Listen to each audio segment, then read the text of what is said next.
Ninatoa donge nono tu la shilingi 500 kwa yoyote atakayeniletea taarifa halali kuhusu mama ya huyu mtoto. Nitampatia shilingi 500 kesho kutoka mfukoni kwangu, ili mradi nipate mama ambaye ametelekeza huyu mtoto ili amnyonyeshe mtoto wake. Kuna mwanamke mwenzangu amekuja, ameenda gesti, ameacha mtoto wa siku 3 ambaye mpaka leo mtoto huyu tunamkadiria kwa na siku 5 toka amezaliwa. Amemtelekeza mtoto pale na ameondoka. Mtoto huyu, wale wa gesti wametoa taarifa polisi na dawati la jamii limeenda pale, limemchukua mtoto, limempeleka hospitali na kuniletea mimi mkuu wa wilaya kuweza kutangaza ili tupate mama ambaye anahusika kwa ajili ya mtoto huyu. Ni haki ya mtoto kupata maziwa ya mama kuanzia siku ya kwanza anazaliwa mpaka miaka 2. Ni haki yake kunyonya. Sasa nikiwa kama mama, lakini nikiwa kama mlezi ndani ya wilaya, ninaomba yeyote yule anayetambua na anayejua kuna mama sehemu alikuwa ni mjamzito, amezaa mtoto lakini haonekani akiwa na mtoto, atoe taarifa haraka kituo cha polisi Nzega ama ofisi ya mkuu wa wilaya Nzega.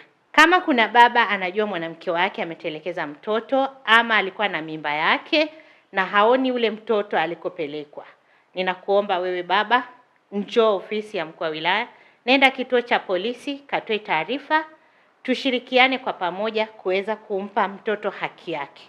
Ni haki yake kunyonya, ni haki yake kulelewa. Mimi kama mkuu wa wilaya pamoja na dawati la jinsia tuna uwezo pia wa kumlea, lakini hatuna uwezo wa kumpa maziwa ya mama ambayo ni haki yake. Ninatoa donge nono tu la shilingi 500 kwa yoyote atakayeniletea taarifa halali kuhusu mama ya huyu mtoto. Nitampatia shilingi 500 kesho kutoka mfukoni kwangu, ili mradi nipate mama ambaye ametelekeza huyu mtoto ili amnyonyeshe mtoto wake. Sitampeleka magereza, sitampeleka popote. Siku ya tarehe 17 muda wa saa 11 saa 1:30 kuelekea saa 2 alikuja dada mmoja akiwa anahitaji huduma ya vyumba. Kabla sijamhudumia, nilikuwa nahudumia wateja wengine, nikawa nimemuomba anisubiri kidogo mapokezi. Baada ya kuhudumia wale wateja wengine kurudi mapokezi, ndipo nilikuta kitoto kile kidogo kakitelekeza. Mavazi yake alipoingia alikuwa kajifunika kitenge na kapakata hicho kitoto, na hisi kwa sababu muonekano wake alikuwa kama vile mjamzito alivyokuwa kajifunika kile kitenge. Baada ya kutoka kuhudumia kule, ndo nilikuta kile kitoto kakitelekeza pale mapokezi chini sakafuni. Ndipo tulipotafuta utaratibu labda wa kumpata mama wa mtoto, lakini hatukufanikiwa kumpata mpaka mida ya saa 3 usiku. Ndipo tulipochukua hatua ya kwenda kumripoti polisi mtoto ili aendelee kupata huduma.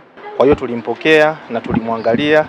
Tunamshukuru Mungu kwamba katika kumtazama kwa utaalamu hatukuona changamoto yoyote ile.